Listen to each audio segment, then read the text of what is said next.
J'ai vendu ma ferme pour 10,5 millions. Mon mari m'a dit, dis à ta sœur et à tes parents que tu as fait faillite. J'ai fait exactement ce qu'il m'a dit. Que s'est-il passé? Quelques jours plus tard seulement, la suite a prouvé à quel point mon mari est un véritable génie. Le soir où j'ai vendu ma ferme pour 10,5 millions de dollars, mon mari a posé un bloc-notes sur la table de la cuisine. Tout en haut, il y avait un chiffre, 347 000 dollars, écrit de la main de Marcus, cette écriture typique d'un homme qui était ingénieur, avant de devenir le mari d'une agricultrice. Une écriture précise, régulièrement espacée, le genre de graphie qui montre que la personne tenant le stylo a déjà fait tous les calculs. Voilà ce que tu as donné à ta famille en l'espace de 15 ans, a-t-il dit. De l'argent liquide. Des factures payées, des prêts qu'ils n'ont jamais remboursés, tout le monde y est passé. J'ai regardé le chiffre. J'ai tout suivi, a-t-il ajouté, non pas pour te le reprocher, mais parce que je voulais comprendre à quoi nous étions confrontés. Il a tourné la première page. Ta mère a appelé en pleurant, en mars 2019, à cause du toit. 15 000 dollars. 2 semaines plus tard, elle publiait des photos de sa croisière dans les Caraïbes sur Facebook. Il a tourné la deuxième page. 8 000 dollars pour les frais de scolarité de la fille de Jocelyn. Un nouveau sac à main de marque sur Instagram, la même semaine. Il a continué de tourner les pages. J'ai arrêté de compter après la 7e. Lorsqu'il a posé son stylo, il m'a regardé de cette façon bien à lui, celle qu'il réserve aux problèmes. Exigeant de la franchise, plutôt que du réconfort. Dis-leur que tu as fait faillite, m'a-t-il dit. Dis-leur que tu as fait faillite, a-t-il répété. Dis-leur que la ferme a été saisie. Dis-leur que tu dois plus que la valeur des terres, et que tu as tout perdu pour éponger tes dettes. Il a marqué une pause, puis a ajouté. Ensuite, attends, et regarde ce qu'ils font. S'ils me prouvent que j'ai tort, je m'excuserai, et je t'emmènerai moi-même chez eux en voiture. Je pensais qu'ils me testaient, moi, et non pas eux. Ils nous testaient tous, mais je ne le comprenais pas encore. Je m'appelle Mira Callahan, j'ai 41 ans. Je possède, ou plutôt je possédais, 312 acres de terre agricoles à la sortie de Millfield, dans l'Illinois, des terres que j'ai transformées, en 17 ans d'efforts, en une exploitation biologique certifiée. J'ai traversé 4 saisons de récoltes désastreuses, contractées de prêts d'exploitation, survécu à une année de sécheresse si grave que j'ai perdu 60% de ma production, devant même refinancer la maison pour payer mes employés, sans oublier environ 10 000 réveils à 4h30 du matin. Car le travail, lui, n'attend pas que vous vous sentiez prête. Il y avait des contrats avec l'État, des accords avec 3 chaînes de supermarchés régionaux, et une certification qui avait exigé 6 ans d'efforts.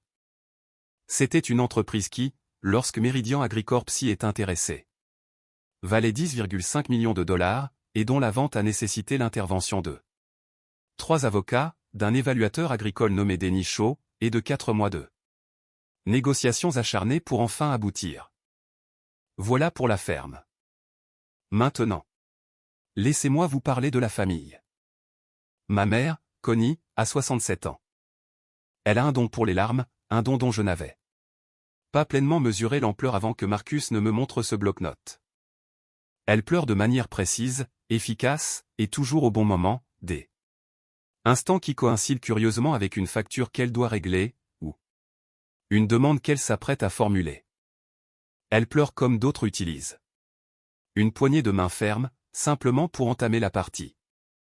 Ma sœur, Jocelyn, a 38 ans. Elle est allée à l'université, un fait qu'elle mentionne avec la régularité de ceux qui y voient un signe de distinction majeure, une frontière invisible entre elle et moi. Elle a une fille, Brianna, actuellement inscrite dans une université que j'ai aidé à financer. Elle a aussi un mari, Todd, qui dégage l'énergie de quelqu'un cherchant constamment à tirer profit d'une situation. Mon père, Earl, a 69 ans. Il est silencieux, d'une manière que l'on prend volontiers pour de la sagesse. Jusqu'à ce que l'on comprenne qu'il ne s'agit pas de sagesse, mais plutôt d'une neutralité soigneusement calculée. C'est un homme qui ne s'est jamais interposé. Pas une seule fois, entre ma mère et ce qu'elle désirait, et qui a passé 40 ans de sa vie à qualifier cette attitude de pacifisme. Marcus est mon mari. Il élabore des tableurs comme je travaille la terre, de façon méthodique, avec la certitude que ce que l'on y investit détermine ce que l'on en retire. Depuis 15 ans, il observe ma famille avec l'attention patiente, lucide et sans sentimentalisme de quelqu'un qui m'aime assez pour tenir des comptes. Il avait un bloc-notes. Il avait 7 pages. Il avait, écrit tout en haut, le chiffre de 347 000 $. Pendant 15 ans, j'avais donné de l'argent à ma famille, et ils avaient mis au point une véritable stratégie, un scénario bien rodé pour me le soutirer. Si je connais l'existence de ce plan, c'est grâce à leurs discussions de groupe. 8 mois auparavant, j'avais été retiré discrètement de cette conversation familiale. Je m'en étais rendu compte quand j'avais cessé de recevoir les messages d'un fil de discussion où j'aurais dû figurer, mais je m'étais dit que c'était un simple bug, une mise à jour de mon téléphone, un problème technique. Je n'ai pas cherché à en savoir plus.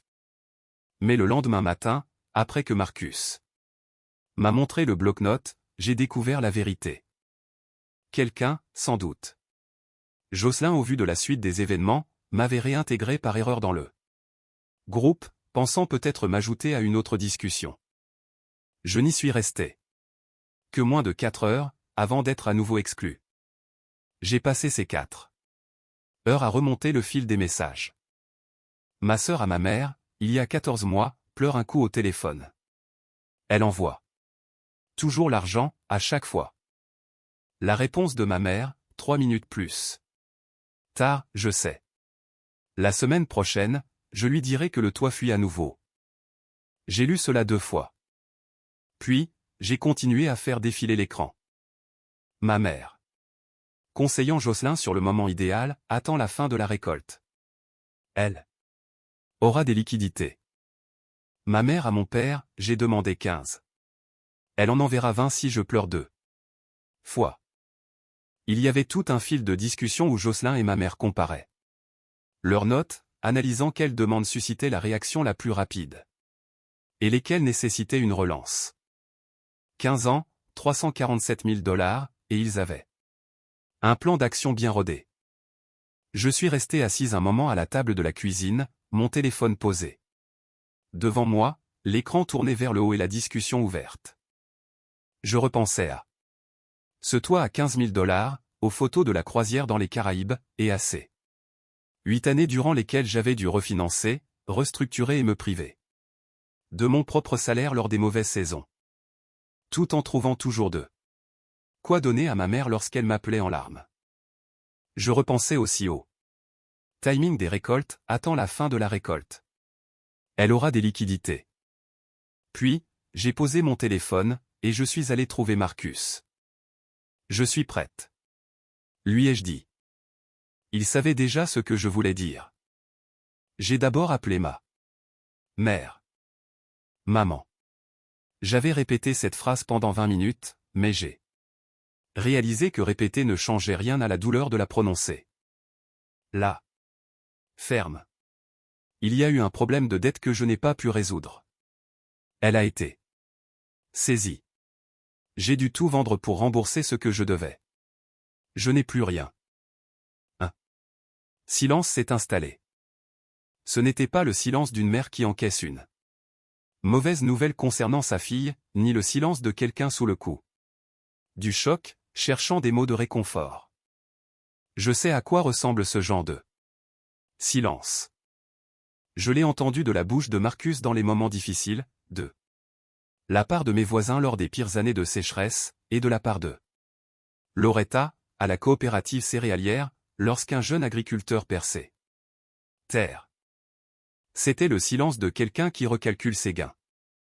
Et pour l'argent que je t'ai demandé pour le mois prochain? A dit ma mère. Elle n'a pas demandé si j'allais bien. Elle n'a pas dit qu'elle était désolée. Elle a simplement dit. Et pour l'argent que je t'ai demandé pour le mois prochain? J'ai répété que je n'avais plus rien. J'ai dit que j'étais désolé. Elle a raccroché.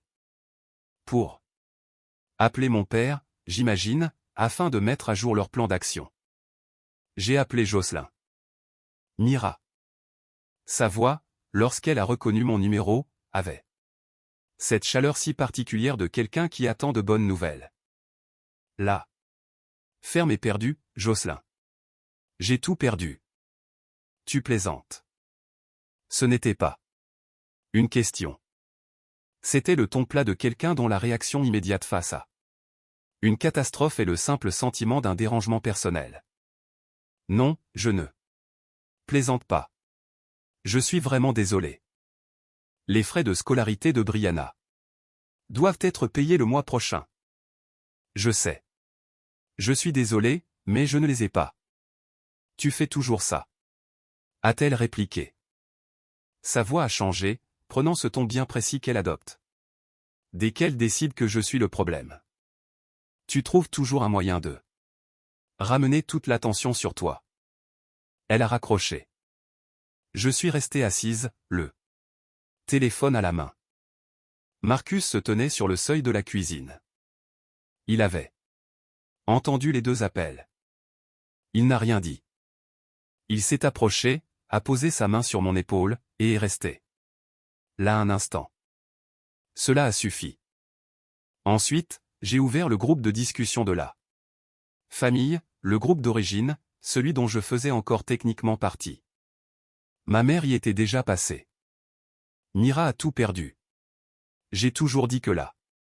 Laisser gérer cette ferme toute seule était une erreur. Jocelyn, elle aurait dû aller à l'université, comme moi. Todd, du coup.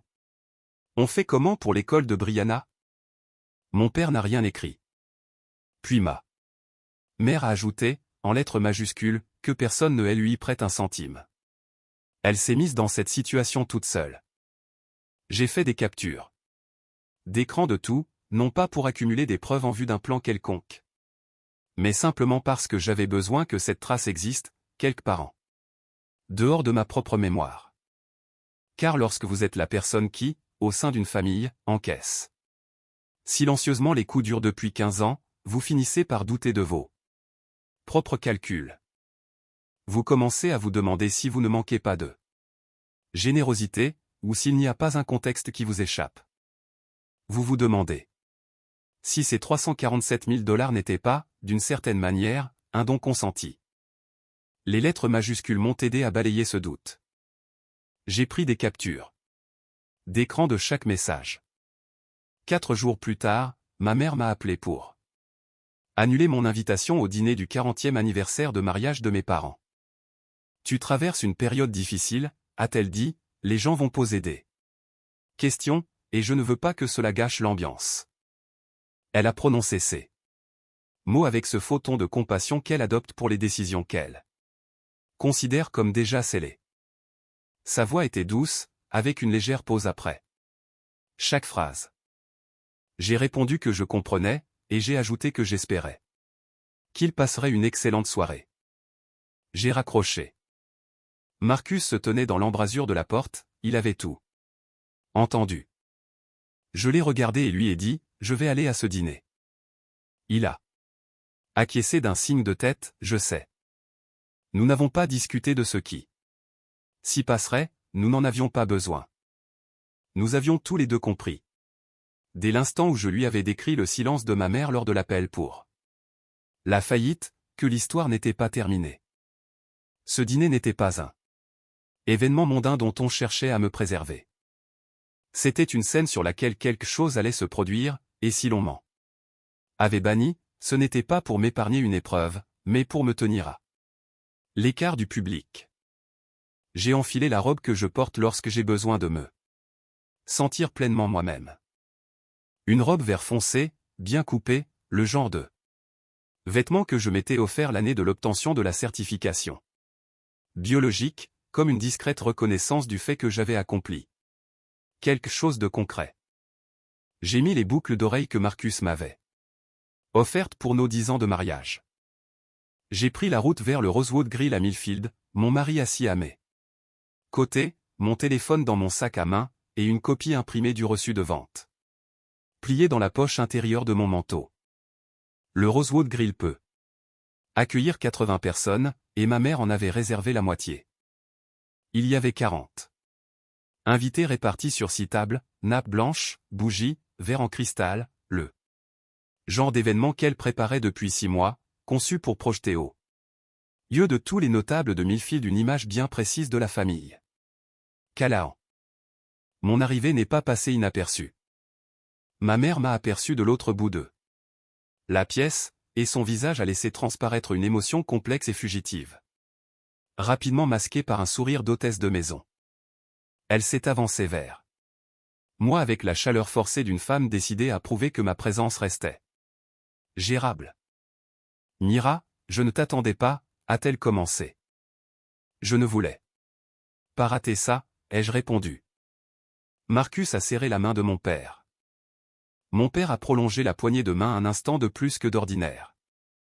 Il m'a regardé avec cette expression propre aux hommes qui en savent plus qu'ils ne le disent, qui vivent avec ce fardeau, et qui ne se sentent pas tout à fait en paix avec eux-mêmes.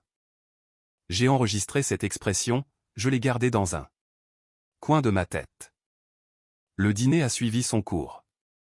Le discours d'anniversaire de ma mère dessinait l'architecture même de l'identité publique de notre famille, un texte soigneusement conçu pour porter le poids de 40 années d'union, tout en mettant en valeur les détails qu'elle souhaitait souligner.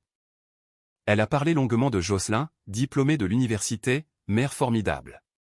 Pour Brianna, dotée d'une magnifique maison et d'un mari qui réussit, une véritable source de fierté. Une courte pause.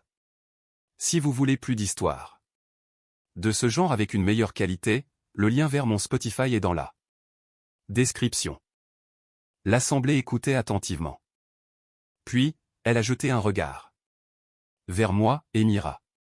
Toujours très travailleuse, là-bas, dans les champs. C'était tout. Pas un mot sur la certification biologique obtenue après 6 ans de démarche, pas un mot sur les contrats d'État, ni sur les 3 chaînes régionales de supermarchés, ni sur les 17 années de réveil à 4h30 du matin. Pas même sur l'année de sécheresse où j'avais perdu 60% de mes récoltes sans jamais rien demander à personne. Juste, très travailleuse, là-bas, dans les champs. Je suis restée assise, à peser le sens de cette phrase. Je n'ai rien laissé paraître sur mon visage. C'est alors que Jocelyn s'est levé et a pris le micro.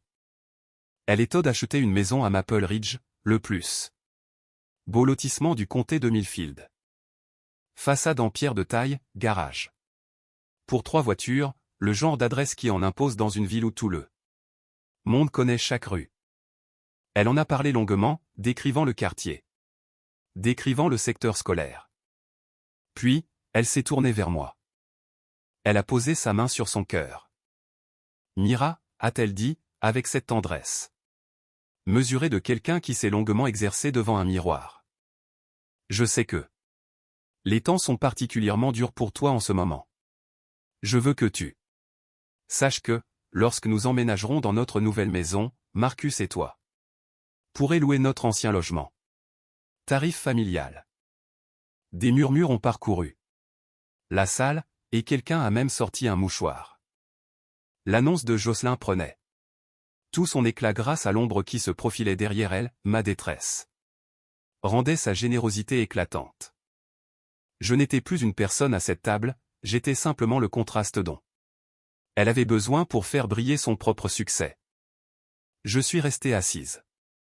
Là, acceptant de jouer ce rôle de faire-valoir, et je l'ai laissé faire. 20 minutes plus tard, Todd a surgi à mes côtés. Il s'est assis sur la chaise voisine avec l'aisance décontractée d'un homme qui s'apprête à faire une démarche qu'il juge simple, évidente, et exempte de tout protocole. Il a posé un document sur la nappe, puis l'a fait glisser vers moi. En haut de la page figurait l'entête de « First Prairie Landing ». C'était un formulaire de consentement, et la signature de ma mère y figurait déjà tout en bas. L'hypothèque pour la maison de Maple Ridge exigeait des garanties, ils avaient donc besoin de la maison de mes parents comme caution. Avec la signature de ma mère, il leur fallait le consentement d'un autre membre de la famille pour valider l'accord. Ils avaient besoin de moi. C'était donc pour cela que j'avais été réinvité. Ce n'était pas parce que ma mère avait changé d'avis, ce n'était pas non plus parce que Jocelyn cherchait à renouer les liens. C'était simplement parce que Todd avait étudié la structure du prêt, et qu'il avait repéré la signature manquante. Ils avaient calculé qu'une sœur ruinée, à qui l'on venait tout juste de proposer une location à tarif préférentiel, se montrerait reconnaissante, et se trouverait trop affaiblie pour refuser. J'ai regardé le document. J'ai regardé Todd. Je me suis levé. Je ne signerai pas ça.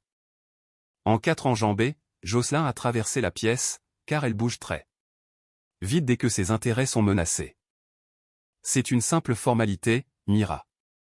C'est la maison de tes parents qui sert de garantie pour ton hypothèque, ai-je répondu.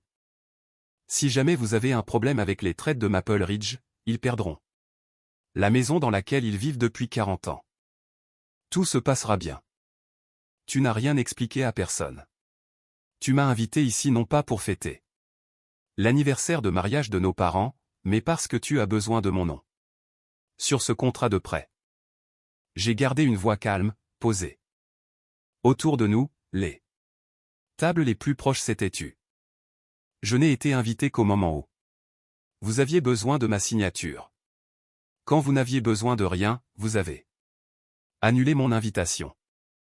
En un instant, le visage de Jocelyn est passé d'un air enjôleur à une fureur noire.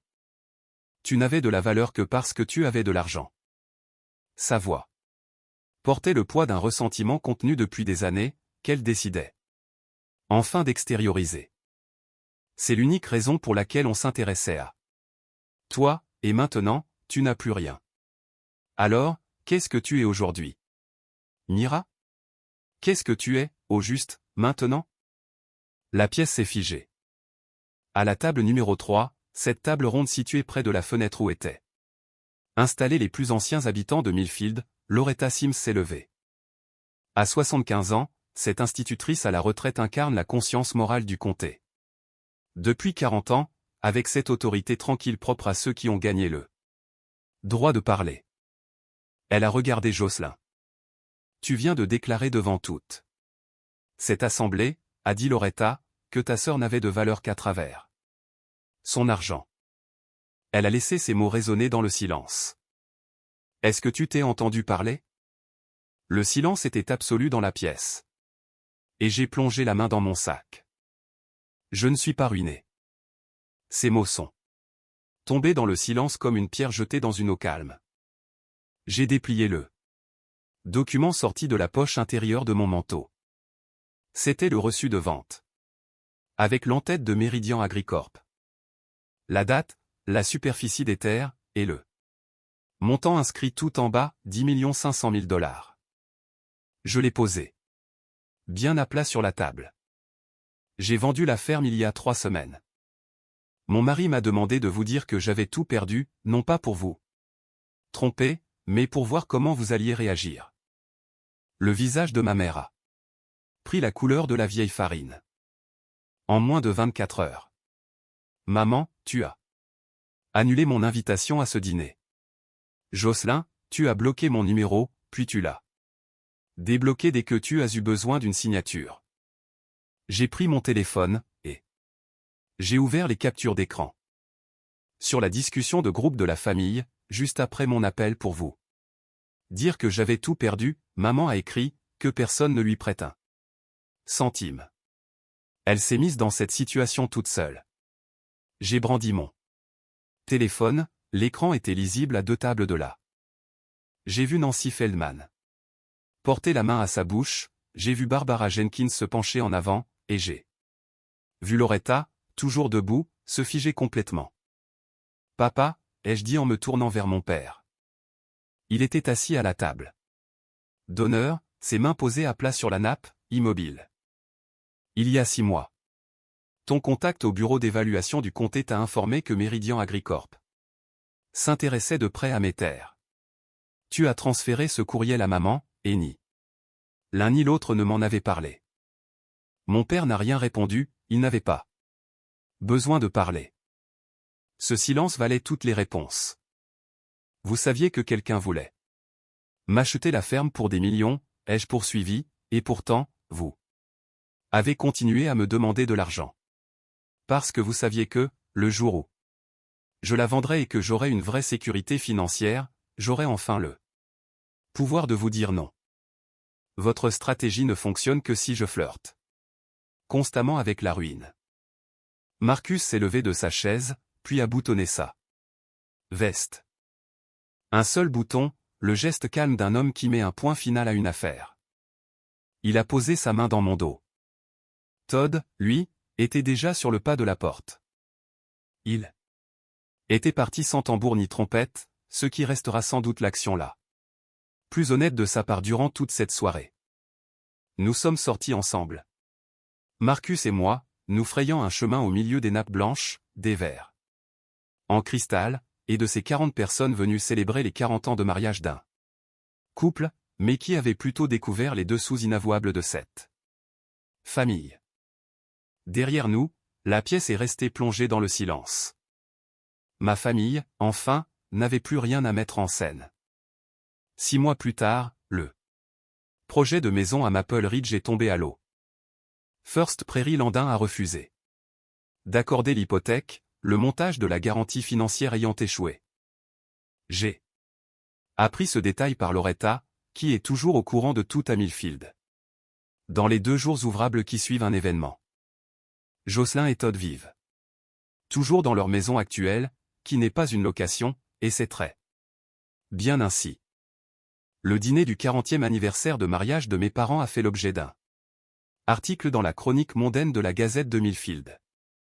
C'était un entrefilet court, chaleureux, décrivant le lieu de la réception, la liste des invités et la merveilleuse soirée passée, sans la moindre allusion à ce qui s'était passé en deuxième partie de soirée.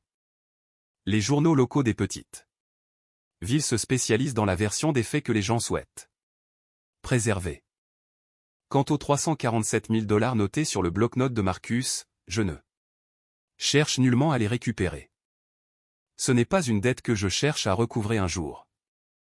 C'est simplement un chiffre qui m'a permis de comprendre une réalité que je préférais occulter depuis trop longtemps, et cette prise de conscience a une valeur pour laquelle je n'ai aucun regret d'avoir payé.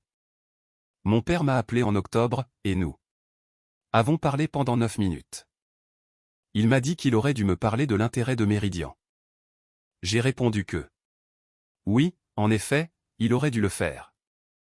Il a ajouté qu'il comprenait que j'ai besoin de temps. J'ai répondu que c'était le cas. Il a dit d'accord. Voilà à quoi s'est résumée notre conversation. Je ne sais pas encore ce qui en découlera, et je préfère laisser les choses ouvertes, de la même manière que l'on laisse un champ en jachère, non pas abandonné, non pas négligé, mais simplement au repos, avant de décider de ce qu'on y sèmera. Marcus et moi avons racheté des terres, 40 acres à l'est de Millfield.